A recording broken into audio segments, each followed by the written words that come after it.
Video பார்க்குற எல்லாருக்கும் வணக்கம் நண்பா. இது உங்கள் ரஸ்லிங் கிங் தமிழ். நான் உங்கள் ரகுமான். இன்றைக்கி நம்ம சேனலில் பார்த்தீங்கன்னா டாமினிக் மிஸ்டரியோ ரொம்ப பெரிய சர்ச்சையில் பார்த்தீங்கன்னா மாட்டியிருக்கிறாரு. மற்றும் சிஎம் பாங் பார்த்தீங்கன்னா பண்ண ஒரு விஷயம் வந்து எல்லாருமே கிண்டல் அடிக்கிற மாதிரி பண்ண வச்சுருக்குது. சிஎம் பாங் வந்து வேர்ல்டு ஹெவிவெயிட் சாம்பியன் ஆவார். அதே போல் நம்ம ரோமன் ரெயின்ஸை பற்றி ஒரு அப்டேட் இருக்குது. வாங்க இன்றைக்கான வீடியோக்குள்ளே போகலாம். அதுக்கு முன்னாடி சேனலுக்கு ஃபஸ்ட் டைம் வந்துருக்கோங்க, சப்ஸ்கிரைப் பண்ணி பெல் ஐக்கானை கிளிக் பண்ணி வச்சுக்கோங்க. தினமும் போடுற ரஸ்லிங் செய்திகளை தமிழ் மொழியில் தெரிஞ்சுக்கோங்க. முதல் செய்தி நம்ம எதை பற்றி பார்க்க போகிறோம் அப்படின்னு கேட்டிங்கன்னா டாமினிக் மிஸ்டரியோ பற்றி தான் பார்க்க போகிறோம். அண்ணன் வந்தாலே பார்த்தீங்கன்னா நம்ம எல்லாருக்குமே பார்த்தீங்கன்னா குதூகலமாக இருக்கும். டாமினிக் மிஸ்டரியோ பொறுத்த வரைக்கும் எனக்கு ரொம்ப பிடிச்சதுன்னு கேட்டிங்கன்னா அந்த கான்ஃபிடன்ஸ் தான். மக்கள் என்ன தான் வெறுத்தாலும் பேசாமல் இருப்பான். பார்த்தீங்கன்னா வரும்போது இந்த கையை வச்சு கடிக்க தெரியாதுன்னு சொல்லுவாங்கள்ல, அந்த பிள்ளை மாதிரி தான் இருந்தார். ஆனால் இப்போ எம்மோ வேறு லெவலில் வளர்ந்து நிற்கிறாமா இந்த பிள்ளை. இப்போ டாமினிக் மிஸ்டரியோ வந்து லியூ மார்கன் கூட சேர்ந்து லவ்ஸ் பண்ணிகிட்டு இருக்கிறாரு. நமக்கு பார்க்கறது கடுப்பாக இருந்தாலும் ஸ்டோரி லைன் பேஸ் படி இன்ட்ரெஸ்டிங்காக தான் இருக்குது. அப்படிப்பட்ட டாமினிக் மிஸ்டரியோ பார்த்தீங்கன்னா பாஷிம் பெர்லியத்தில் அவங்க கூட சேர்ந்து டாக் டீமாக மேட்ச் விளாடும்போது அந்த போட்டோ விஷயம் தான் பார்த்திங்கன்னா சர்ச்சையாக இருக்குது. அதாவது அவர் போட்டிருக்கிற ட்ரெஸ்ஸு வந்து நார்மலாகவே பார்த்திங்கன்னா ஒரு கன்றாவியாக தான் இருக்கும். இப்போ நார்மலாக சண்டை போடும்போது போடுற ட்ரெஸ்ஸை காட்டிலும் பேப்பரேட்டையும் பார்த்திங்கன்னா ஸ்கெலிட்டன் மாதிரி ஒரு ட்ரெஸ்ஸை போட்டிருப்பார். அது அவருக்கு கொஞ்சம் டிஃப்ரெண்ட்டாக இருக்கும். இப்போ என்ன பண்ணியிருக்காரு தெரியுமா, அவருடைய மர்ம உறுப்பில் அந்தரங்க உறுப்பில் லியூ மார்கனும் டாமினிக் மிஸ்டரியும் கிஸ் அடிக்கிற ஃபோட்டோவை அது நெஞ்சில் வச்சுருக்கலாம். என் ஞாபகமாக நான் வந்து நெஞ்சில் வச்சுக்கிறேன். நான் என்ன சொல்கிறேன்னு புரியுது இல்லை. ஏண்டா ஞாபகமாக நெஞ்சில் தாண்டா வைப்பாங்க, அங்கேயா வைப்பாங்க? அவர் அங்கே தான் வச்சுருக்கிறார், நான் அங்கே தான் வைப்பேன் அப்படின்னு சொல்லிட்டு. ஸோ அதுதான் பார்த்தீங்கன்னா சோஷியல் மீடியாவில் பயங்கரமான சர்ச்சையாக இருக்குது. ஏன்னா WWE வந்து பார்த்திங்கன்னா எல்லாருமே பார்க்குற கண்டென்ட் தான். இதுவெல்லாம் எல்லோரும் பார்க்குற கண்டென்ட்டாக கேட்டிங்கன்னா இதுவும் பார்க்குற கண்டென்ட் கிடையாது தான். இப்போ WWE கொஞ்சம் கொஞ்சமாக கொண்டு வராங்க. நெட்ஃப்ளிக்ஸ் கொண்டு வரதுனால இந்த மாதிரி கிளாமர் அப்பி எல்லா அப்பியும் இருக்குன்னு சொல்லிட்டு சேம் அப்பி ஆகிட்டு இருக்கிறாங்க. ஸோ அதில் இந்த மாதிரியான சர்ச்சைக்குரிய விஷயங்களையும் உருவாக்கிட்டு இருக்காங்க. அந்த ஃபோட்டோவை என்ன பொறுத்த வரைக்கும் இங்கே அந்த இடத்துல வச்சுக்க வேண்டாம். எல்லாருடைய கண்ணுமே பார்த்திங்கன்னா அங்கே தான் போகுது. அப்புறம் ஆல்ரெடி அவரை குட்டி குஞ்சன்னு சொல்லிட்டு கண் வச்சுட்டு இருக்கிறாங்க. அப்புறம் குட்டி குஞ்சுக்கே கண் வந்துட்டுனா என்ன ஆகும்? பாவம்ல அவர். என்னை பொறுத்த வரைக்கும் அது தேவையில்லாத ஒரு விஷயமா இருந்தது. ஸோ இதுதான் பார்த்தீங்கன்னா சோஷியல் மீடியாவில் ஒரு பயங்கரமான ஒரு வைரல் விஷயமாக போயிட்டுருக்குது. ஸோ அந்த ஃபோட்டோ பார்க்கும்போது உங்களுக்கு என்ன தோணுது அப்படிங்கிறத மறக்காமல் கமெண்ட் பாக்ஸில் கமெண்ட் பண்ணுங்க. But Dominic you are the best wrestler. ஏன்னா எந்த ரோல் கொடுத்தாலும் அந்த ஆள் பண்ணுறாருங்க. அது உண்மையிலேயே பெரிய விஷயம். எல்லாருமே பண்ண மாட்டாங்க. சிலர் வந்து நான் பண்ணணுமா அப்படின்னு மூஞ்சி சொல்லிப்பாங்க. ஆனால் ரேமஸ்டோட பையன் எல்லாத்துமே பண்ணுறாரு. அப்பனுக்கு தப்பாத புள்ள நீதாண்டா, ஒப்பமானே சல்யூட் அடிக்கிறேன்டா. அடுத்த செய்தி நம்ம இதை பற்றி பார்க்க போகிறோம் அப்படின்னு கேட்டிங்கன்னா சிஎம் பாங்கை பற்றி தான். சிஎம் பாங் வந்து நேற்றுக்கு சொல்லிட்டாரு, நான் வந்து வேர்ல்டு ஹெவிவெயிட் சாம்பியன்ஷிப்புக்கு ஆசைப்படுறேன்.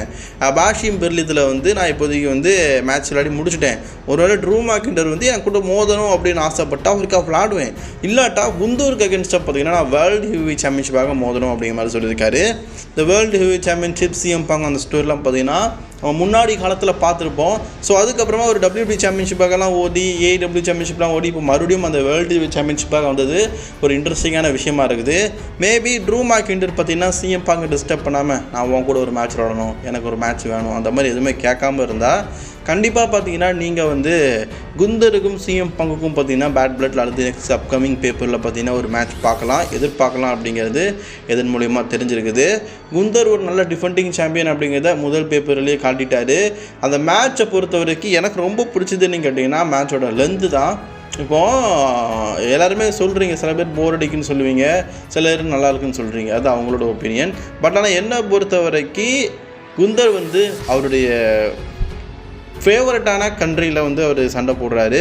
ஸோ அவருடைய ஹோம் கண்ட்ரியில் சண்டை போடுறாரு, ஹோம் ஏஷியனில் சண்டை போடுறாரு. ஸோ அப்போ அவருக்கான ஃபேன் சப்போர்ட்டிங் வந்து அவருக்கு அதிகமாக இருக்குது. அப்போ அந்த மேட்ச்சை நல்லா தான் கொண்டு போகணும். பட் ஆனால் குந்தர் அவருக்கு கையில் அடிப்பட்ட மாதிரி காட்டினால கொண்டு போகல. ராண்டி ஆர்டன் தான் டோட்டல் பேஸையும் ஏற்றுன மாதிரி கொண்டு போனார். ராண்டி ஆர்டனை பொறுத்த வரைக்கும் சிங்கம் தான். Lion is always lion. அவர்கிட்ட ஒரு மேட்சை கொடுத்தா எப்படி பர்ஃபெக்டாக கொண்டு போவாரோ அந்த மாதிரி பர்ஃபெக்டாக கொண்டு போனார். ஸோ குந்தருடைய நெக்ஸ்ட் ஆப்பனண்ட் யார் அப்படிங்கிறது இந்த வாரம் நடக்கிற நாளை தெரியும்னு நினைக்கிறேன். என்னை பொறுத்த வரைக்கும் லுட்விக் கேசரை பார்த்தீங்கன்னா குந்தருக்கு அகேன்ஸ்டாக ஸ்டோரி போய் நீ ஒரு மேட்ச் விளாட வைக்கலாம், உண்மையிலேயே பக்காவாக இருக்கும். ஸோ வின்ஸ் மேக்மன் பார்த்தீங்கன்னா WWEக்கு வந்த புதுசில் கேசர் வந்து குந்தர் கூட அந்த இவர் இன்டர்கான்டினல் சாம்பியன்ஷிப் வின் பண்ணோன்னே எப்போவுமே பார்த்தீங்கன்னா நெஞ்சில் ஒரு புலார்னு ஒன்று போடுவார். எதுக்கு தெரியுமா? கேசருக்கும் குந்தருக்கும் பிரேக்கப் உருவாக்கிடணும் அப்படின்னு சொல்லிட்டு அப்போவே வின்ஸ் மெக்மேன் வந்து முடிவு பண்ணிட்டாரு.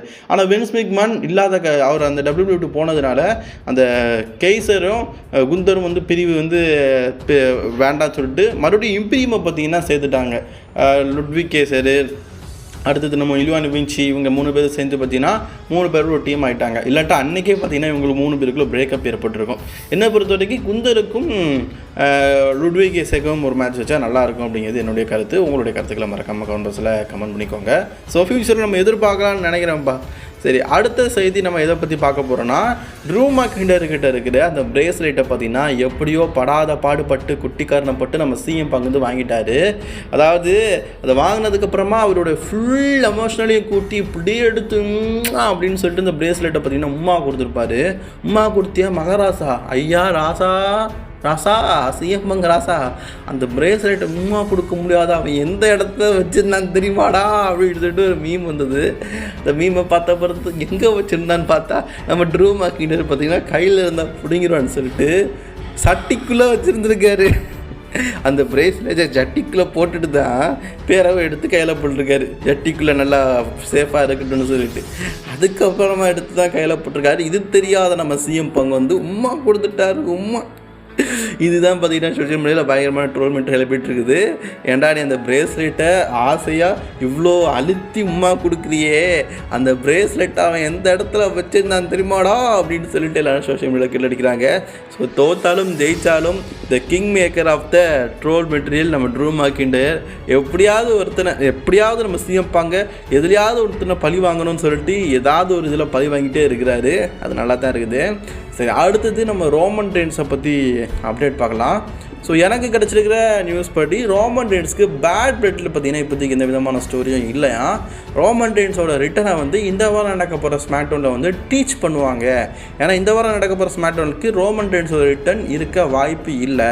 ஆனால் இந்த வாரத்துக்கு அடுத்த வாரம் நடக்க போகிற ஸ்மாக்டவுனில் ரோமன் ரெயின்ஸோட ரிட்டன் வந்து சான்ஸ் இருக்குது. சான்ஸில் 100% உறுதி. அதனால் ரோமன் ரெயின்ஸோட ரிட்டன் பார்த்தீங்கன்னா செப்டம்பர் 30 அந்த டைமில் பார்த்தீங்கன்னா நீங்கள் எதிர்பார்க்கலாம். அது வரைக்கும் ரோமன் ரெயின்ஸ் எதிர்பார்க்க முடியாது. ரோமன் ரெயின்ஸோட ரிட்டன் டீச்சர் பார்த்தீங்கன்னா எதிர்பார்க்கலாம். பட் ரோமன் ரெயின்ஸுக்கு பேட் பிளட்டில் பேப்பரில் மேட்ச் இருக்குமா அப்படின்னா டவுட்டு தான்.